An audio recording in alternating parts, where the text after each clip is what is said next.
말씀 일어나 네 자리를 들고 걸어가라 라는 제목으로 하나님의 말씀 전해드리도록 하겠습니다. 오늘 이제 베데스다 연못에 있는 사건, 우리가 잘 알고 있는 이야기 아니지 않습니까? 베데스다 자비의 집, 긍휼의 집, 그런 뜻을 지니고 있습니다. 오늘 보시면 이 베데스다 연못에 천사가 와가지고 물을 이렇게 이제 휘둘리고 하다가 누구든지 제일 먼저 그 연못에 들어가는 사람들은 어떠한 병이든지 고침받는 그런 신비로운 연못입니다. 그래서 긍휼의 집, 자비의 집이라고 하는 그 연못 이름의 뜻이 있습니다. 그렇지만 거기에 모여져 있는 사람들, 그 베데스다 연못가의 주변에 있는 사람들의 모습들은 어떤 모습이겠습니까? 건강한 사람이 거기 있겠습니까? 예. 뭐 염려가 있거나 걱정이 있는 분들이 거기에 모이겠습니까? 아니죠. 거기에 모여져 있는 많은 분들은 누굽니까? 인간이 당면한 모든 문제를 가지고 있는 고통의 장소였던 거예요. 긍휼과 자비의 집이라고 하는 뜻을 지니고 있는 베데스다 연못이지만 실제적으로 거기에 모여 있는 사람들은 누구냐? 인생이 당면한 모든 문제들을 가지고 있는 고통 가운데 거하고 있는 분들이 거기에 있는 것 아닙니까? 그래서 실제적으로 베데스다 연못은 고통의 장소였던 거예요. 긍휼과 자비가 임하는 곳이 아니라 고통의 장소였다라는 것입니다. 그런데 그 중에 오늘 예수님께서 만났던 한 사람이 있는데 38년 된 병자인데요. 이분은 38년 동안 누워 있었던 사람이었습니다. 걸어 다니지를 못했던 거예요. 조금이라도 걸어 다녔으면 그래도 제일 먼저 달려가서 연못에 빠지면 병이라도 고칠 수 있었는데 이분은 38년 동안 병자인과 동시에 누워서 지냈던 사람이었다라는 거예요. 이 38년 된 병자가 상징하는 것이 무엇이겠습니까? 인간의 힘으로 어떻게 할 수 없는 사람들, 신음하는 사람들, 그 아픔 때문에 어떻게 할 수 없는 사람들, 인간의 힘으로는 어떻게 할 수 없는 그런 사람들을 상징하는 것 아닙니까? 그런데 하나님께서 오늘 이 38년 된 병자를 고치시는데 어떻게 고치시느냐? 베데스다 연못에 가서 그를 담금으로 말미암아 고치신 것이 아닌 거예요. 믿음으로 고치시게 하셨던 거죠. 그래서 이 38년 된 병자가 나은 바 되었습니다. 그런데 오늘 말씀을 통해서 우리가 알 수 있는 몇 가지 메시지가 있습니다. 그게 뭐냐면은 같이 한번 읽어볼까요? 값없이 베풀어 주시는 은혜를 오늘 본문을 통해서 우리가 알 수 있다라는 거예요. 오늘 38년 된 병자가요, 예수 그리스도를 만나가지고 병 고침을 받아요. 생각이나 했겠습니까? 상상하지도 못했던 은혜를 이 사람이 받게 되는 거예요. 그 구원을, 그 병 고침을 누구로부터 받습니까? 예수 그리스도로부터 받는 거예요.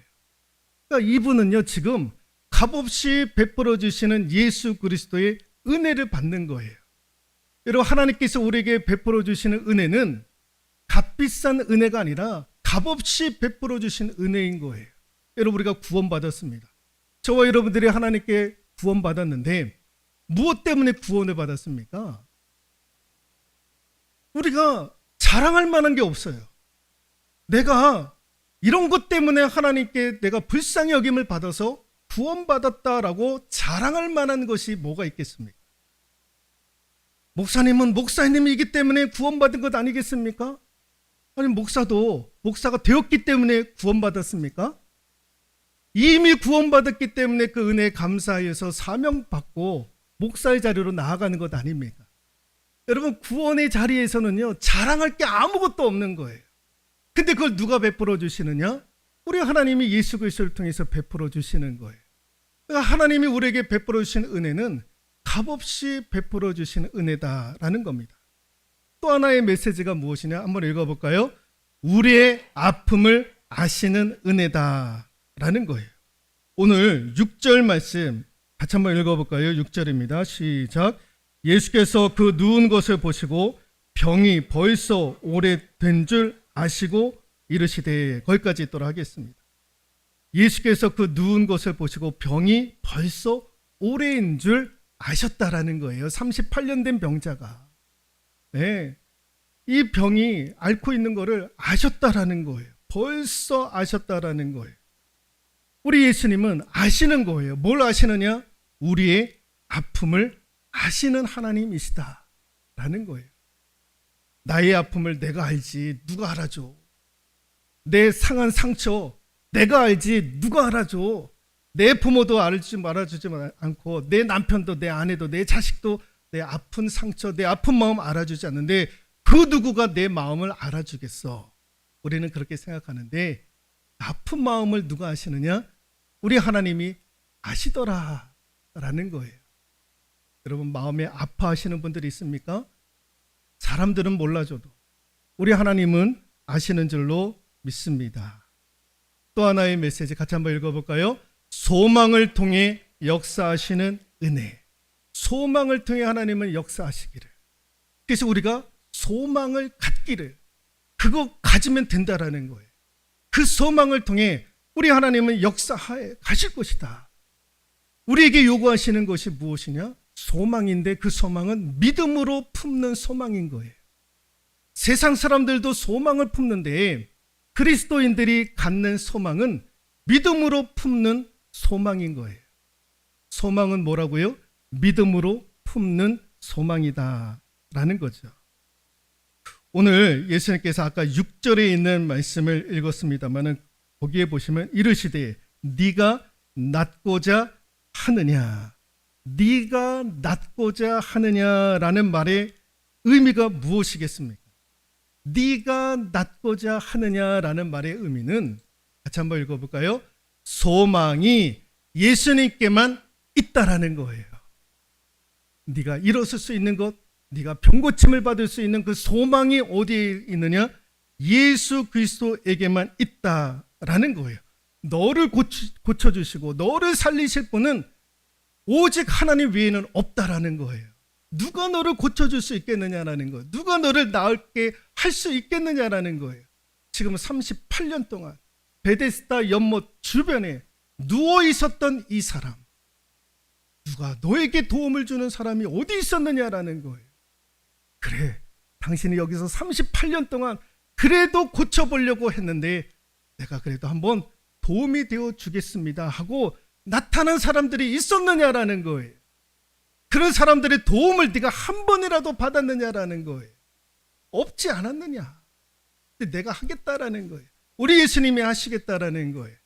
너의 소망을 품으라는 거예요. 나에게 예수 그리스도에게만 소망을 품으라는 거예요. 그런데 그 소망은 좀 전에 말씀을 드렸던 것처럼 믿음으로 품는 소망. 네가 낫고자 하느냐? 그러면 이 38년 된 병자는 뭐라고 얘기를 해야 됩니까? 예, 주님이 말씀하신 것처럼 내가 낫고 싶습니다. 내가 낫고 싶습니다. 내 평생의 소원이 내가 이 병에서 나은 바 되는 것 아닙니까? 그러니 날 좀 도와주십시오. 낫게 해주십시오. 그렇게 얘기하면 되는 것 아닙니까? 그런데 이분이 얼토당치도 않는 대답을 하는 거예요. 7절에 있는 말씀 같이 한번 읽어볼까요? 병자가 대답하여 주여, 물이 움직일 때에 나를 못에 넣어주는 사람이 없어 내가 가는 동안에 다른 사람이 먼저 내려가나이다. 예, 주님, 내가 고침받고 싶습니다. 이 자리에 고쳐주십시오. 내가 나은 바 되겠습니다. 이렇게 얘기하면 되는데 뭐라고 얘기를 하느냐? 물이 동할 때에 나를 연못에 넣어줄 사람이 없었다라는 거예요. 그래서 내가 가는 동안에 다른 사람들이 다 먼저 내려가게 되었다라는 거예요. 이상한 대답을 하잖아요. 이게 무슨 얘기입니까? 7절에 있는 말씀. 남 탓하고 있는 거예요. 남 탓하고 있는 거예요. 누구 탓하고 있는 거예요. 남 탓하고 있는 거죠. 여러분, 이게 오늘 우리의 모습이에요. 우리도 남 탓하는 거예요. 남 탓. 내 부모가 조금 더 잘 살았으면 내가 부모의 도움을 받아가지고 지금보다 더 나은 삶을 살 수 있지 않겠느냐. 근데 내 부모가 없는 바람에 내가 지금 이렇게 살고 있는 것 아니냐. 내 부모가 조금 더 잘 살았으면 내가 해외 유학도 가고 공부도 좀 많이 하고 아니 누구는 말이야 청와대에 누구누구도 알고 있는데 나는 그런 사람도 없어가지고 연줄도 없어가지고 내가 사는 게 이 모양 이 꼴이야.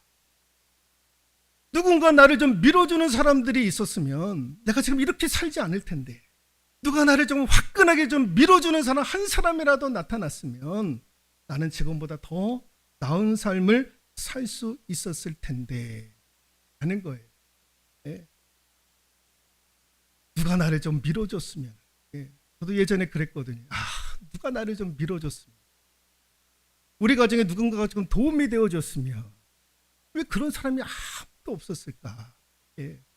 그랬는데 그런 탓을 하는 거예요. 탓을 하는 거. 예. 남 탓을 하게 되는 거죠. 같이 한번 읽어볼까요? 탓하지 말라. 탓하지 말라라는 거예요. 네가 낫고자 하느냐. 나을 수 있다라는 거예요. 나을 수 있다라는 거예요. 네가 믿음을 가지고 소망을 품으면 나을 수 있다라는 거예요. 그러니까 믿음을 가지고 나아가라는 거예요. 그래서 우리 예수님이 주신 말씀이 무엇이냐? 8절에 있는 말씀 읽어볼까요? 예수께서 이르시되 일어나 네 자리를 들고 걸어가라 하시니. 네 자리를 들고 걸어가라. 네 자리를 들고 걸어가라. 이게 무슨 말씀입니까? 믿음을 가지고 시도해봐. 네가 낫고자 하느냐? 예, 제가 낫고 싶습니다. 그러려면 어떻게 되느냐? 믿음을 가지고 일어나라는 거예요. 일어나라. 예. 지금 예수님께서 네 자리를 들고 일어나고 걸어가라라고 말씀하시잖아요. 아니 내가 지금 약도 먹은 것도 아니고 의사로부터 치유받는 것도 아닌데 내가 지금 어떻게 일어날 수 있습니까? 38년 동안 내가 누워 있었는데 어떻게 일어날 수 있겠습니까? 그건 누구든지 다 이야기할 수 있는 것 아닙니까? 예수님이 그렇게 얘기를 하시는 거예요. 그런데 일어나. 그럼 어떻게 해야 됩니까? 믿음을 품고 일어나는 거예요. 일어나는. 믿음으로 시도를 해보는 거예요. 믿음을 가지고.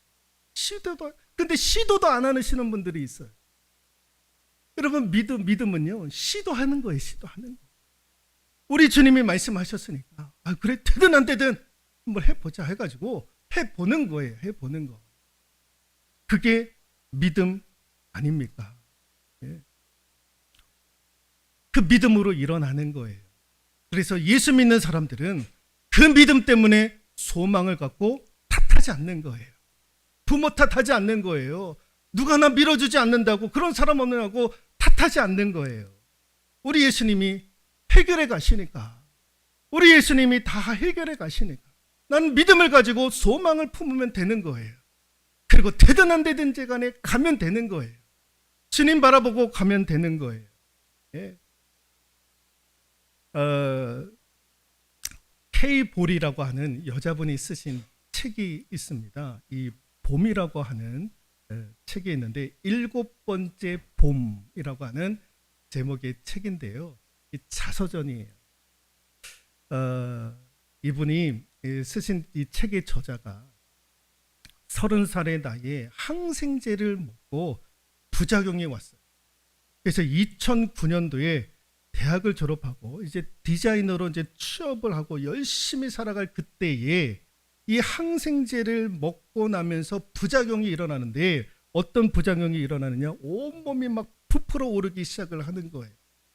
그러면서 이 고름이, 수포가 터지고 고름이 나오고 온몸을 막 뒤덮는 그런 알 수 없는 병에 걸렸던 거예요. 나중에 알고 보니까 스티븐 존슨 증후군이라고 하는 그 희귀병에 이 사람이 걸린 거예요. 10,000명에 1명꼴로 걸린다고 하는데, 이 병에 이 자매분이 이 병에 걸리게 되었던 거예요. 그러니까 온몸이 막 부풀어 오르면서 피고름이 나고 터지고 그런 거예요.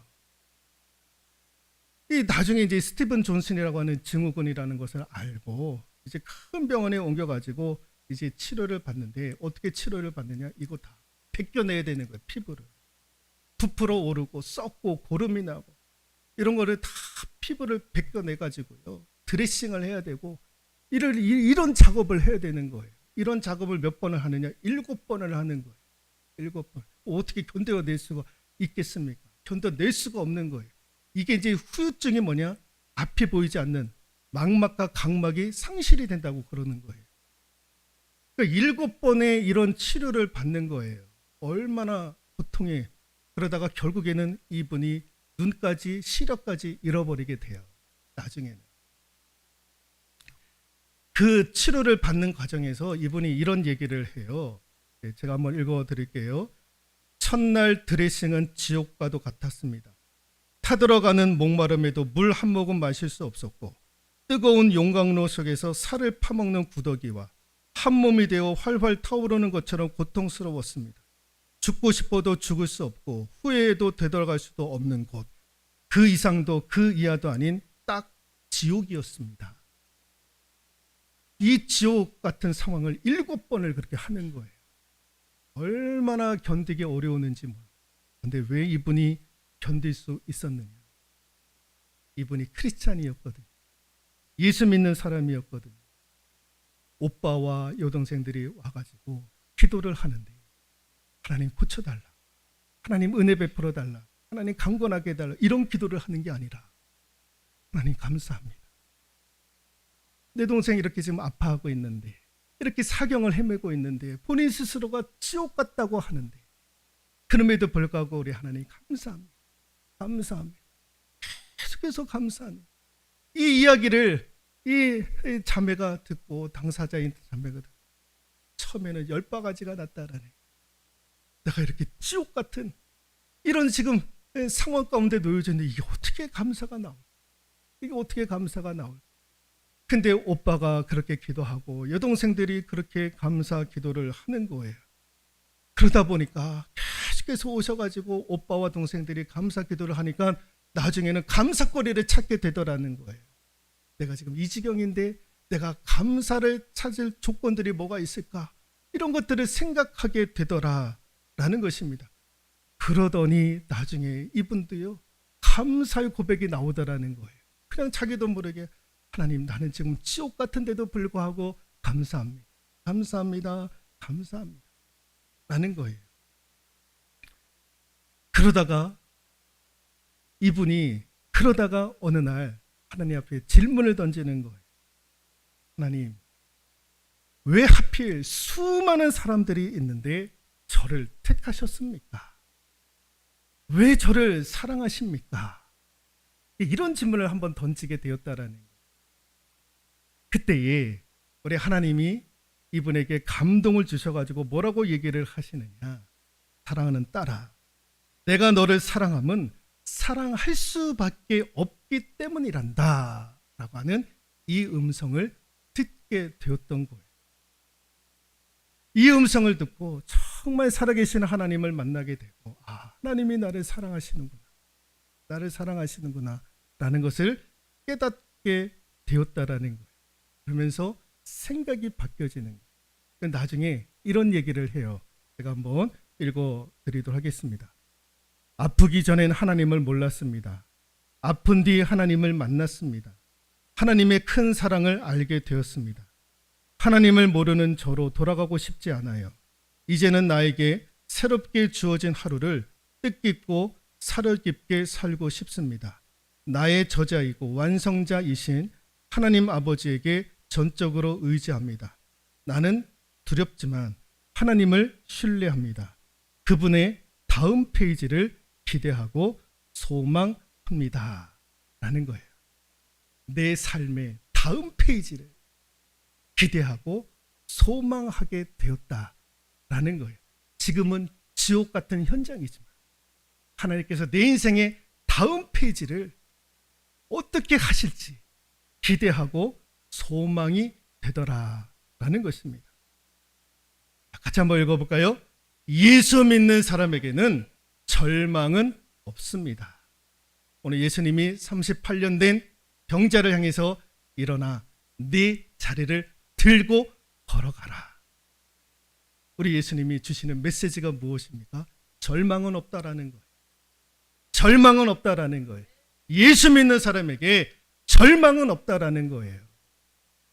예수 그리스도 안에 소망이 있다라는 거예요. 믿음을 품는 그 소망이 우리를 살리는 거예요. 오늘 이 소망을 품을 수 있는 저와 여러분들 되실 수 있기를 주님의 이름으로 축원드리도록 하겠습니다.